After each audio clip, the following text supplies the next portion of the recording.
Capítulo 13. Um relato da vida de João Calvino. Esse reformador nasceu em Noyon, na Picardia, em 10 de julho de 1509. Foi instruído em gramática, estudando em Paris sob a tutela de Maturinos, Cordérios, e estudou filosofia no Colégio Montaigne, sob a tutoria de um professor espanhol. Seu pai, que percebeu muitos indícios de sua prematura devoção, sobretudo em suas reprimendas aos vícios de seus companheiros, designou-o inicialmente para o sacerdócio e o apresentou em 21 de maio de 1521 à capela de Notre-Dame de La Gesine, na igreja de Noyon. Em 1527, foi apresentado à reitoria de Marceville, que trocou em 1529 pela reitoria de Pont-l'Évêque, perto de Noyon. Seu pai, posteriormente, mudou sua decisão e o fez estudar direito, ao que Calvino, que por ter lido as escrituras e desenvolvido uma antipatia pelas superstições do papado, prontamente consentiu e renunciou à capela de Gesine e à reitoria de Pont-l'Évêque em 1534. Fez grande progresso nessa ciência e também no conhecimento da teologia por meio de seus estudos particulares. Em Bourges, dedicou-se ao estudo da língua grega, sob a direção do professor Volmar. Com a morte de seu pai, ele voltou para Noyon, ficou lá por um curto período e depois se dirigiu para Paris, onde um discurso de Nicolas Cop, reitor da Universidade de Paris, para o qual Calvino forneceu material, desagradou bastante à Sorbonne e ao parlamento, que iniciou uma perseguição contra os protestantes. Calvino, que escapou por pouco de ser levado no colégio de Forterette, foi forçado a se retirar para Chaintonge, depois de ter tido a honra de ser apresentado à rainha de Navarra, que havia iniciado essa primeira onda de ataques contra os protestantes. Calvino retornou a Paris em 1534. Nesse ano, os reformados foram tratados com severidade, o que o levou à decisão de deixar a França, após publicar um tratado contra aqueles que acreditavam que as almas dos que partiram estariam em uma espécie de sono. Mudou-se para Basileia, onde estudou hebraico. Nessa época, publicou a Instituição da Religião Cristã, uma obra bem adequada para espalhar sua fama, embora ele próprio desejasse viver no esquecimento. O livro é dedicado ao rei francês, Francis I. A seguir, Calvino escreveu um pedido de desculpas pelos protestantes que foram queimados por sua religião na França. Após a publicação desse trabalho, Calvino foi à Itália para visitar a Duque de Ferrara, uma dama de eminente piedade, por quem foi muito gentilmente recebido. Da Itália, regressou à França e, tendo resolvido seus assuntos particulares, propôs ir a Estrasburgo ou a Basileia, na companhia de seu único irmão remanescente, Antônio Calvino. Mas, como as estradas não eram seguras por conta da guerra, exceto através do território do Duque de Saboia, esse foi o destino escolhido. Essa foi uma orientação singular da providência, diz Bailly. Era seu destino que ele se estabelecesse em Genebra, e quando estava decidido a distanciar-se, uma ordem dos céus o deteve, se assim posso dizer. Em Genebra, Calvino foi obrigado a aquecer a escolha que o consistório e os magistrados fizeram, com o consentimento do povo, para que fosse um de seus ministros e professor de teologia. Desejava assumir apenas esse último cargo e não o outro, mas, no final, foi obrigado a assumir os dois em agosto de 1536. No ano seguinte, fez todo o povo declarar, sob juramento, seu consentimento à confissão de fé, que continha uma renúncia ao papado. Em seguida, sugeriu que não poderia se submeter a um regulamento que o cantão de Berna havia adotado recentemente. Em seguida, os síndicos de Genebra convocaram uma assembleia do povo e foi ordenado que Calvino Farel e outro ministro deveriam deixar a cidade em poucos dias, por se recusarem a ministrar o sacramento. Calvino retirou-se para Estrasburgo e estabeleceu uma igreja francesa naquela cidade, da qual ele foi o primeiro-ministro, e lá também foi indicado como professor de teologia. Enquanto isso, o povo de Genebra implorou-lhe com tanta sinceridade que retornasse a eles, que finalmente consentiu e regressou em 13 de setembro de 1541, para a grande satisfação do povo e dos magistrados. A primeira coisa que fez após sua chegada foi estabelecer uma forma de disciplina eclesiástica e uma jurisdição consistorial, investida do poder de impor censuras e punições canônicas até a excomunhão, inclusive.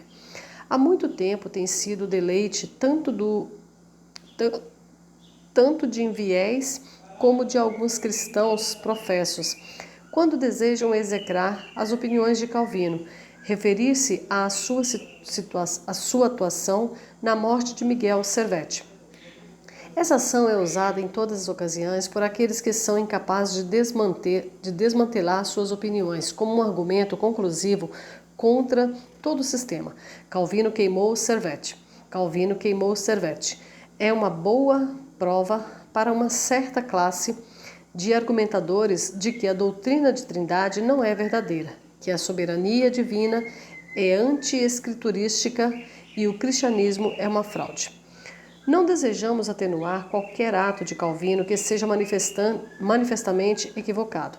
Todo o seu comportamento em relação ao infeliz caso de Servet, pensamos, não pode ser defendido.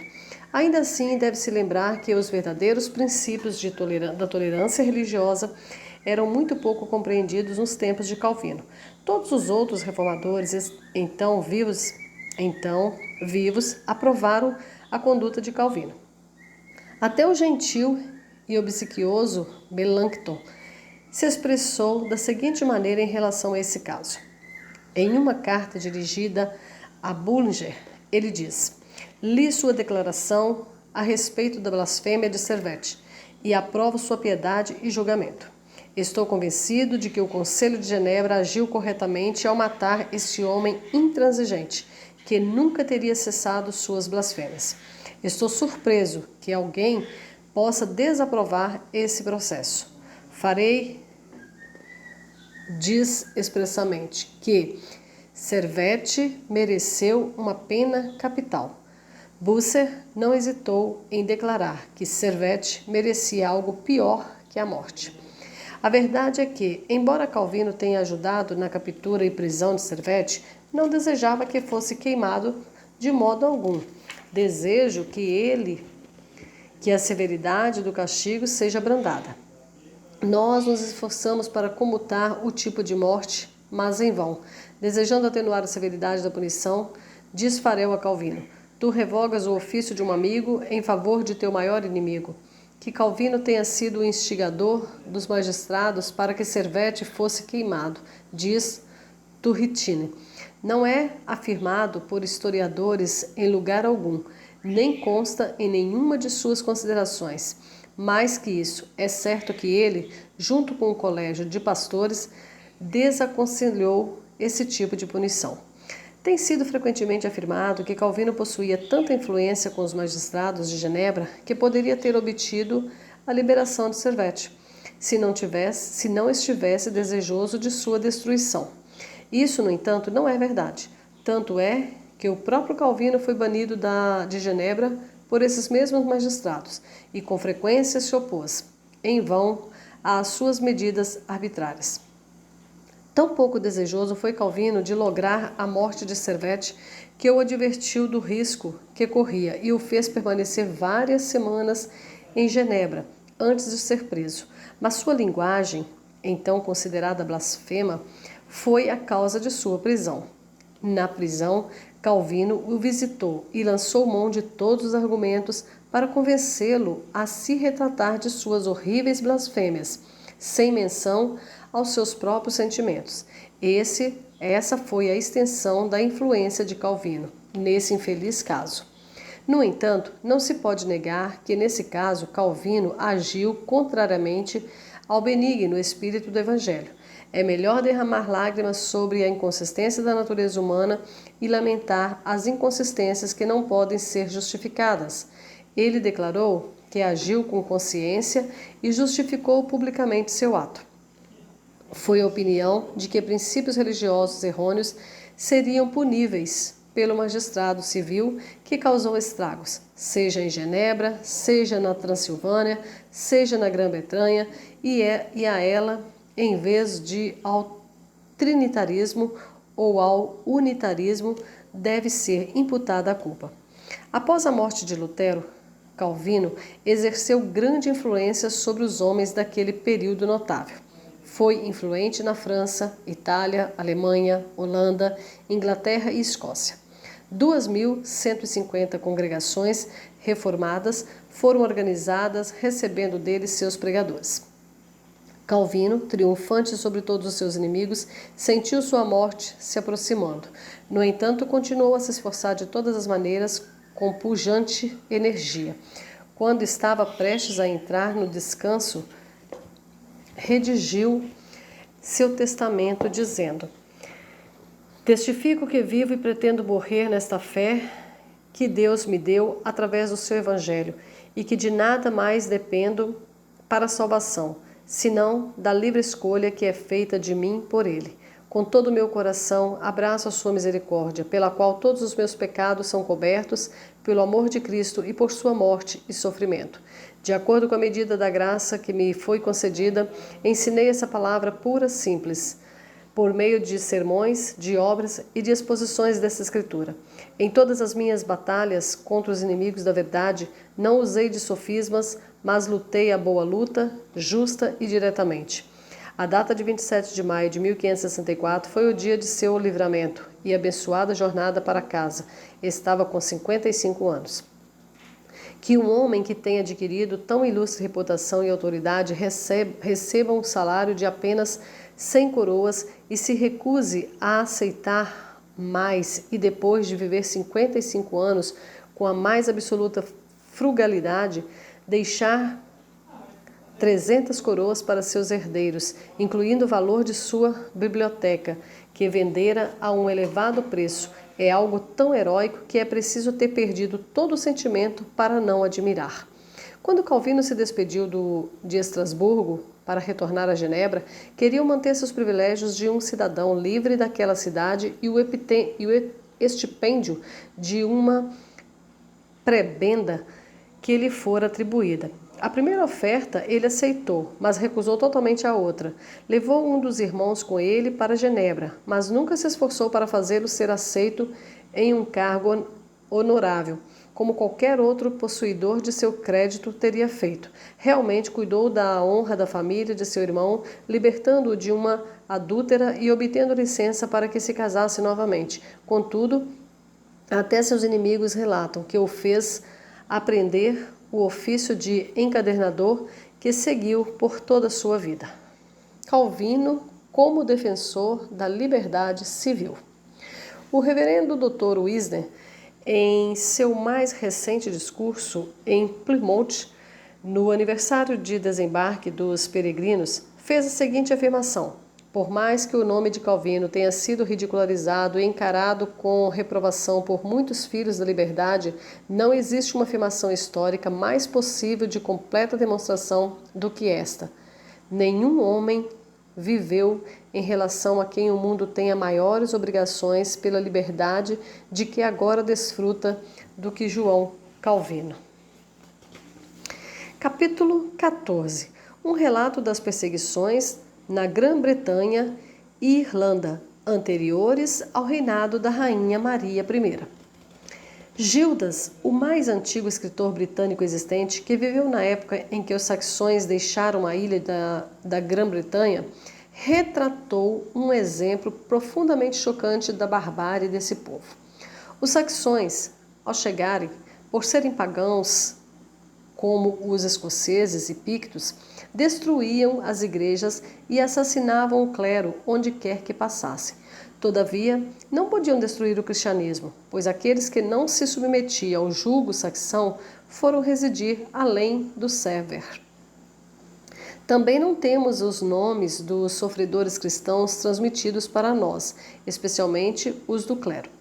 O mais terrível exemplo de barbárie sob o governo saxão foi o massacre dos monges de Bangor, em 586 d.C. Esses monges eram, em todos os aspectos, diferentes daqueles que hoje conhecemos como monges. No século VIII, os dinamarqueses, uma horda de bárbaros errantes, desembarcaram em diferentes partes da Grã-Bretanha, tanto na Inglaterra quanto na Escócia. No início foram rechaçados, mas em 857 um grupo deles chegou em algum lugar perto de Southampton e não somente roubou a população, mas também incendiou as igrejas e assassinou o clero. Em 868, esses bárbaros penetraram até o centro da Inglaterra e se instalaram em Nottingham, mas os ingleses, sob o comando de seu rei, Etelredo, os expulsaram de suas posições e os obrigaram a se retirarem para a Nortúmbria. Em 870, outro batalhão desses bárbaros desembarcou em Norfolk e travou uma batalha com os ingleses em Hertford. A vitória foi declarada em favor dos pagãos, que levaram Edmundo, rei da Anglia Oriental, como prisioneiro e, depois de o tratarem com 1000 atrocidades, transfixaram seu corpo com flechas e depois o decapitaram. Em Firfeshire, na Escócia, queimaram muitas das igrejas e, entre as demais, a pertencente aos Cúldios. Em St. Andrews, a piedade desses homens o transformou em alvo de ódio dos dinamarqueses, que, onde quer que fossem, escolhiam primeiramente os sacerdotes cristãos para a destruição, dos quais nada menos que 200 foram massacrados na Escócia. O mesmo ocorria na parte da Irlanda, agora chamada Leicester, onde os dinamarqueses assassinaram e queimaram vivos os sacerdotes em suas próprias igrejas. Traziam consigo a destruição por onde quer que fossem, não poupando idade nem sexo, mas o clero lhes parecia particularmente abominável, porque escarneciam de sua idolatria e exortavam seu povo a não ter nada a ver com eles. No reinado de Eduardo III, a Igreja Anglicana foi extremamente corrompida por erros e superstições, e a luz do Evangelho de Cristo foi muitíssimo eclipsada e obscurecida por invenções humanas, onerosas cerimônias e idolatria vulgar. Os seguidores de Wycliffe, então chamados Lollardos, tornaram-se extremamente numerosos e o clero ficou grandemente enfurecido ao vê-los aumentar em número.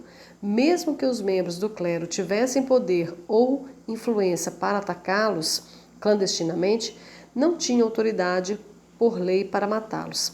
No entanto, o clero abraçou a oportunidade favorável e persuadiu o rei a permitir que uma lei fosse levada ao parlamento, por meio do qual todos os Lollardos que permanecessem em rebeldia deveriam ser entregues ao poder secular e queimados como hereges.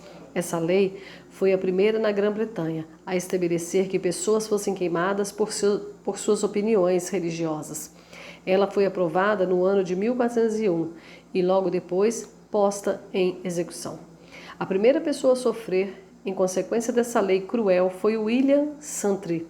O Santry, um padre que foi queimado até a morte em Smithfield. Logo depois disso, Sir John Oldcastle, Lord Cobham, em decorrência de seu apego às doutrinas de Wycliffe, foi acusado de heresia e condenado a ser enforcado e queimado. Foi executado em Lincoln's Inn Fields, em 1419. Em sua defesa, por escrito, Lord Cobham disse: quanto às imagens, entendo que não sejam algo para depositarmos nossa fé, mas objetos instituídos desde que a fé de Cristo foi concedida à Igreja, para representar e nos trazer à mente a paixão do nosso Senhor Jesus Cristo. bem como o martírio e a virtuosa vida de outros santos. E qualquer pessoa que renda a imagens mortas a adoração que pertence a Deus, ou nelas deposite a confiança e a esperança que se devem a Deus, ou tenha mais devoção a elas do que a Deus, comete grande pecado de idolatria. Também creio piamente que todo homem nessa terra é um peregrino, em direção à felicidade ou em direção à dor. E aquele que não vivenciar, nem pretende vivenciar, nem guardar os santos mandamentos de Deus em sua vida aqui, embora faça peregrinações a todo mundo e morrer dessa maneira, será condenado. Aquele que conhecer os sagrados mandamentos de Deus e os guardar até o fim será salvo, mesmo que nunca em sua vida parta em peregrinações, como muitos o fazem agora a Cantuária, Roma ou a qualquer outra parte. No dia marcado, Lord Cobham foi trazido da torre com os braços amarrados às costas, com um semblante assaz alegre. Então foi colocado em um estrado, como se fosse um dos mais abomináveis traidores da coroa, e assim levado ao campo de St. Gilles. Quando chegou ao local de execução e fora retirado do estrado, caiu de joelhos piedosamente, desejando que o Deus Todo-Poderoso perdoasse seus inimigos. Então se levantou e fitou a multidão, exortando-os, cheio de zelo, a seguirem as leis de Deus manifestadas nas Escrituras e a terem cuidado com os mestres que vão contra Cristo em suas conversas e modo de vida. Então foi pendurado pela cintura por correntes de ferro e assim foi consumido vivo pelo fogo, louvando o nome de Deus enquanto sua vida durasse. As pessoas ali presentes expressaram grande pesar e isso foi feito em 1418. Tomar-se-ia um tempo sobremodo extenso para relatar como os sacerdotes daquela época alardearam, blasfemaram e amaldiçoaram, exigindo que o povo não orasse por ele, mas que o considerassem condenado ao inferno, pois não partiu sob obediência ao Papa. Assim jaz esse resoluto cavaleiro cristão, Sir John Odecastle, sob o altar de Deus, que é Jesus Cristo, em piedosa companhia dos que, no domínio da paciência, sofreram grandes tribulações durante a morte de seus corpos, por sua fiel palavra e testemunho. Em agosto de 1473, Thomas Granter foi preso em Londres. Foi acusado de professar as doutrinas de Wycliffe, pelas quais foi condenado como um herege renitente. Esse homem piedoso, ao ser levado para a casa do xerife na manhã do dia designado para sua execução, pediu por uma pequena refeição e, depois de comer um pouco, disse aos presentes: agora como uma refeição providencial, pois tenho um conflito singular com o qual me envolver antes de cear. E, tendo comido, voltou a dar graças a Deus pelas bênçãos de sua benevolência e providência, solicitando que fosse imediatamente levado ao local da execução, para testemunhar a verdade dos princípios que professara. Consequentemente, foi acorrentado a uma estaca em Tower Hill, onde foi queimado vivo, professando a verdade com seu último suspiro. No ano de 1499, Badram, um homem piedoso, foi levado perante o bispo de Norwich, acusado por alguns dos padres por manter as doutrinas de Wycliffe. Confessou acreditar em tudo o que era alegado contra ele. Por isso, foi condenado como um herege renitente e um mandado foi concedido para sua execução. Consequentemente, foi levado à estaca em Norwich, onde sofreu com grande constância. Em 1506, William Tilfrey, um homem piedoso, foi queimado vivo em Amersham, em um local chamado Stonepret, enquanto sua filha Joan Clark, uma mulher casada, foi obrigada a acender a fogueira que queimaria seu próprio pai. No mesmo ano, Padre Roberts foi condenado por ser um loulardo diante do bispo de Lincoln e queimado vivo em Buckingham. Em 1507, Thomas Norris foi queimado vivo pelo testemunho da verdade do Evangelho, em Norwich. Esse homem era uma pessoa pobre, inofensiva e inocente, mas o padre de sua paróquia, conversando com ele um dia, conjecturou que seria um loulardo. Em consequência dessa suposição, deu informações ao bispo e Norris foi preso. Em 1508, Lawrence Gale, que foi mantido na prisão por 2 anos, foi queimado vivo em Salisbury, por negar a presença real na Eucaristia. Parecia que esse homem mantinha uma loja em Salisbury e recebia alguns loulardos em sua casa, pelo que foi denunciado ao bispo, mas sustentou seu primeiro testemunho e foi condenado a padecer como herege. Uma mulher piedosa foi queimada em Shipping, Sudbury, por ordem do chanceler Dr. Wiltenham. Depois que foi consumida pelas chamas e as pessoas retornavam para casa, um touro se soltou de um abatedouro e, isolando o chanceler do resto da comitiva, atravessou seu corpo e nos chifres carregou suas entranhas. Isso foi testemunhado por todos e é notável que o animal não tenha atacado nenhuma outra pessoa. Em 18 de outubro de 1511, William Suckling e John Bannister, que haviam se retratado anteriormente, retornaram à profissão de sua fé e foram queimados vivos em Smithfield. No ano de 1517, John Brown, que havia se retratado antes no reinado de Henrique VII e havia sido condenado a carregar um tronco ao redor da Catedral de São Paulo, foi condenado pelo Dr. Wonham a ser bispo da Cantuária e queimado vivo em Ashford. Antes de ser acorrentado à estaca, o arcebispo Wonham e Esther, bispo de Rochester, fizeram com que seus pés fossem queimados no fogo até que toda a carne se desprendesse até os ossos. Fizeram isso para que se retratasse novamente, mas ele persistiu em seu apego à verdade até o fim. Por volta dessa época, Richard Hunt, um comerciante alfaiate da cidade de Londres, foi preso, recusando-se a pagar ao padre suas taxas pelo funeral de uma criança. Foi levado para a Torre dos Lollardos, no Palácio de Lambeth, e lá foi assassinado em segredo por alguns dos servos do arcebispo. No dia 24 de setembro de 1518, John Stilson, que já havia se retratado, foi apreendido e levado perante Richard Fitzjames, bispo de Londres, e no dia 25 de outubro foi condenado como herege. Foi acorrentado à estaca em Smithfield, em meio a uma vasta multidão de espectadores, e selou seu testemunho à verdade com seu sangue. Declarou que era um loulardo e que sempre acreditou nas opiniões de Wycliffe, e apesar de ter sido fraco o suficiente para se retratar de suas opiniões, agora se dispunha a convencer do mundo de que estava pronto para morrer pela verdade.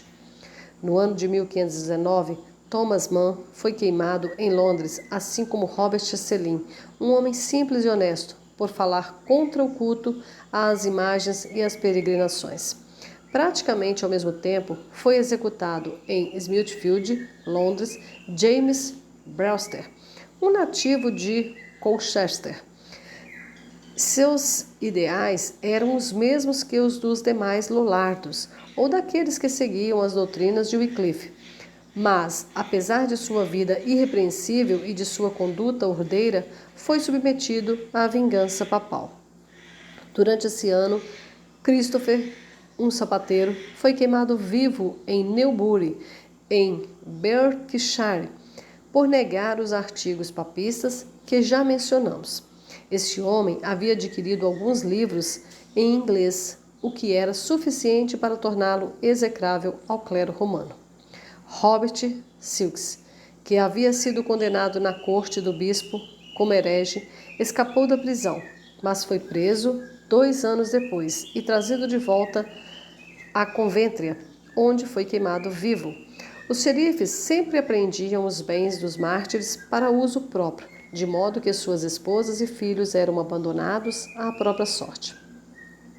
Em 1532, Thomas Harding, que com sua esposa havia sido acusado de heresia, foi levado ao bispo de Lincoln e condenado por negar a presença real no sacramento. Foi acorrentado a uma estaca erguida para esse fim em Cheltenham, no Pel, perto de Botelho.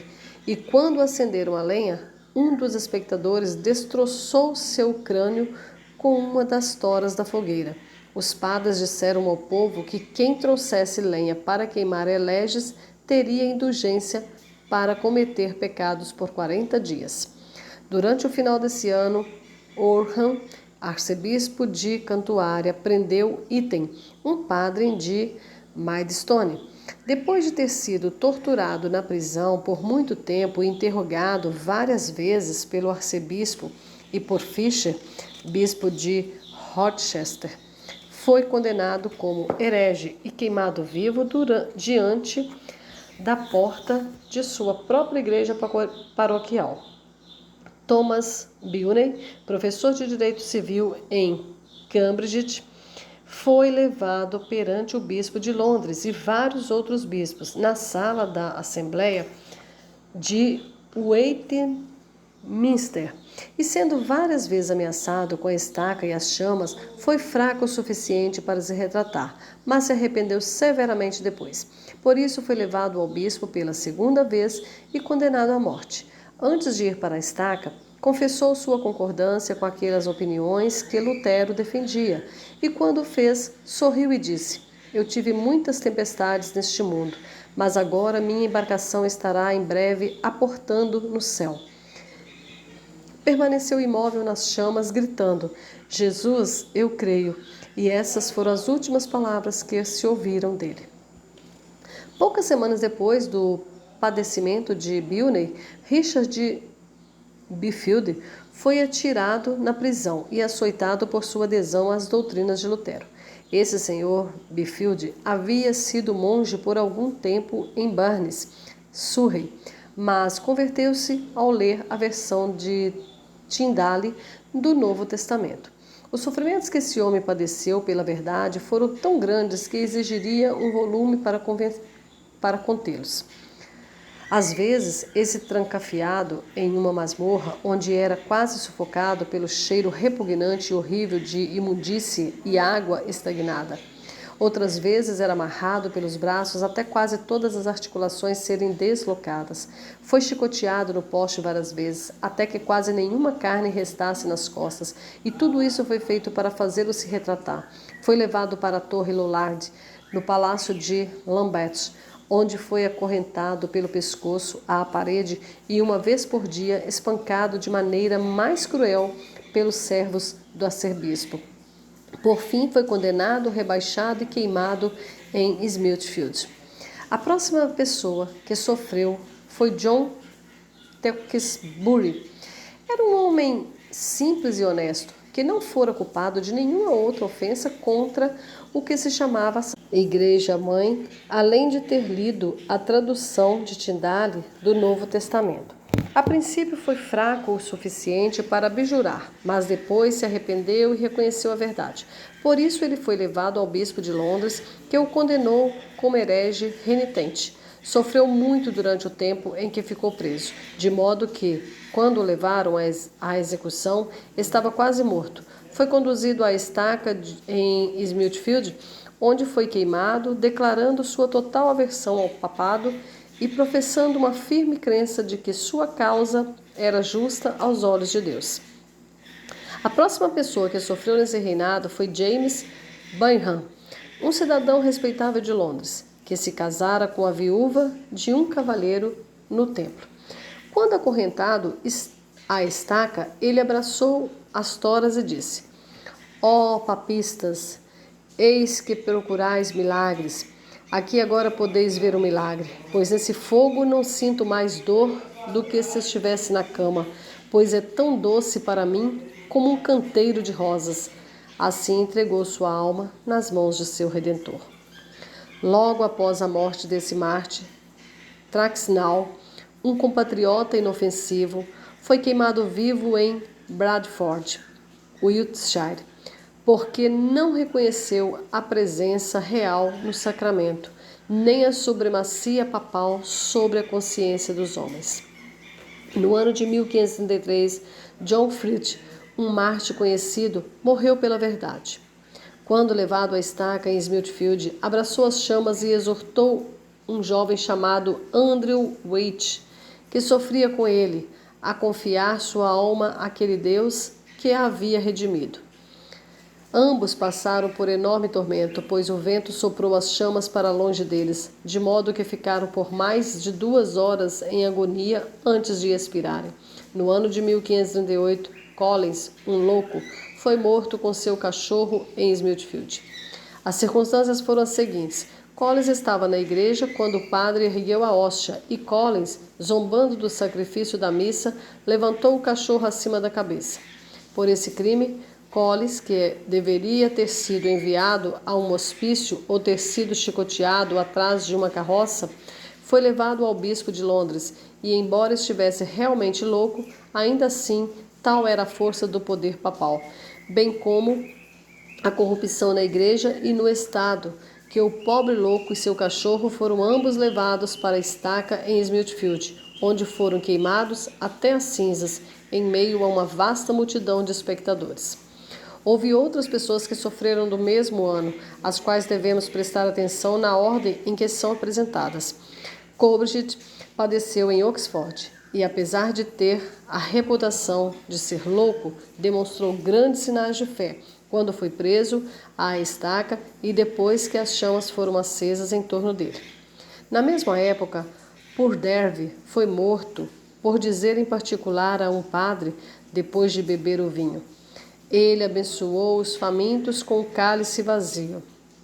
Na mesma época foi condenado William Letton, um monge de idade avançada, no condado de Suffolk, que foi queimado em Norwich por falar contra um ídolo que foi levado em procissão e por afirmar que o sacramento deve ser administrado por dois tipos.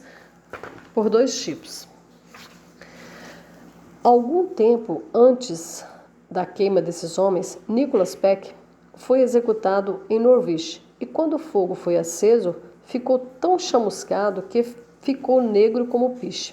O Dr. Redding, diante dele, com o Dr. Ernie e o Dr. Spragwell, com uma longa varinha branca na mão, golpeou-o no ombro direito e disse: Peck, retrata-te e acredita no sacramento. Ao que respondeu: eu desprezo a ti e ao sacramento também. E com grande violência cuspiu sangue, ocasionado pela severidade de seus sofrimentos. Dr. Redding concedeu uma indulgência de 40 dias ao Marte, para que pudesse se retratar de suas opiniões. Mas ele persistiu em sua adesão à verdade sem prestar atenção à malícia de seus inimigos e foi queimado vivo, regozijando-se por Cristo tê-lo considerado digno de sofrer por causa de seu nome. Em 28 de julho de 1540 ou 1541, pois a cronologia difere, Thomas Cromwell, conde de Essex, foi levado a um cadafalso em Tower Hill, onde foi executado com algumas demonstrações impressionantes de crueldade. Fez um breve discurso para o povo e depois humildemente se resignou ao machado. Consideramos que é com grande propriedade que esse nobre está classificado entre os mártires, pois, embora as acusações proferidas contra ele não tivessem relação alguma com assuntos religiosos, não fosse por seu zelo em demolir o papado, ele poderia, ao menos, ter mantido o favor do rei. A isso pode-se acrescentar que os papistas planejaram sua destruição, pois ele fez mais para promover a reforma do que qualquer homem daquela época, exceto o bom doutor Cranmer. Logo após a execução de Cromwell, o Dr. Cuthbert Burns, Thomas Garnet e William Jerome foram levados à corte eclesiástica do bispo de Londres e acusados de heresia. Estando diante do bispo de Londres, este perguntou ao Dr. Burns se os santos oravam por nós. A isso ele respondeu: deixarei isso para Deus. Mas, disse ele, vou orar por ti.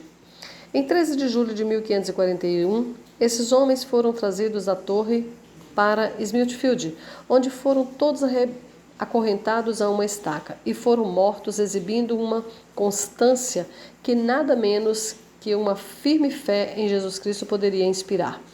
Thomas Somers, um comerciante honesto, com 3 outros, foi jogado na prisão por ler alguns dos livros de Lutero e foram condenados a levar esses livros ao fogo em Cheapside. Lá deveriam atirá-los às chamas, mas Somers jogou seu livro para longe, motivo pelo qual foi enviado de volta à torre, onde foi apedrejado até a morte. Terríveis perseguições foram realizadas naquele tempo em Lincoln pelo Dr. Longland, bispo daquela diocese, em Buckingham. Thomas Baynard e James Morton, aquele que leu a oração do Senhor em inglês e o outro que leu as epístolas de São Tiago em inglês, foram ambos condenados e queimados vivos. Anthony Parsons, um padre, junto a outros 2, foi enviado a Windsor para ser interrogado a respeito de heresia, e vários artigos foram oferecidos a eles para que assassinassem ou que recusaram. Isso foi mantido pelo bispo de Salisbury, que era o perseguidor mais violento de todos naquela época, com a exceção de Bonner. Quando foram levados à estaca, Parsons pediu algo para beber, no que foi atendido, e bebeu para os seus colegas mártires, dizendo: "Alegrai-vos, meus irmãos, e ergam seus corações para Deus, pois, após este café da manhã, confio que teremos um bom jantar no reino de Cristo, nosso Senhor e Redentor." Com essas palavras, Yasdeold, um dos mártires, ergueu os olhos e as mãos para o céu, desejando que o Senhor, que está nos céus, recebesse seu espírito. Parsons puxou um punhado de palha para perto de si e disse aos espectadores: "Esta é a armadura de Deus, e agora sou um soldado cristão preparado para a batalha. Não procuro piedade senão pelos méritos de Cristo. Ele é meu único Salvador, nele confio para a salvação." E logo depois acenderam os fogos, que queimaram seus corpos, mas não puderam ferir suas preciosas e imortais almas. Sua constância triunfou sobre a crueldade e seus martírios serão mantidos em lembrança eterna. Assim, o povo de Cristo foi traído de todas as maneiras e suas vidas compradas e vendidas, pois no referido parlamento o rei fez com que esse ato mais blasfemo e cruel fosse uma lei para sempre, que todos os que lessem as escrituras na língua materna, que então era chamada de aprendizado de Wycliffe, deveriam abrir mão da terra, do gado, do corpo, da vida e dos bens de seus herdeiros para sempre, e assim serem condenados por hereges a Deus, inimigos da coroa e os mais notórios traidores da nação.